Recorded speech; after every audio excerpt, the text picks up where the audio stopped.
அதே மாதிரி வெளிப்புறத்தில் பார்த்தீங்கன்னா சாலை ஓரத்தில் ஒரு பழங்கால பெருமாள் சிலை வந்து இங்கே இருக்குது. பார்த்தீங்கன்னா தெரியும். இதில் பார்த்தீங்கன்னா பெருமாளோட அந்த 4 கரங்கள் இருக்குது. இதில் ஒரு கரங்களில் அவர் கரெக்டாக அந்த முத்திரை வச்ச மாதிரி இருக்குது.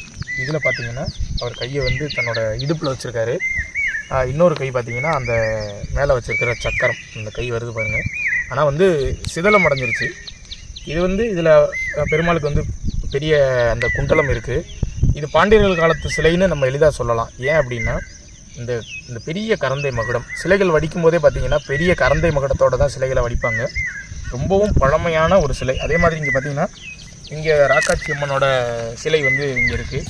அது பக்கத்தில் இன்னொரு சிலை இருந்திருக்கு.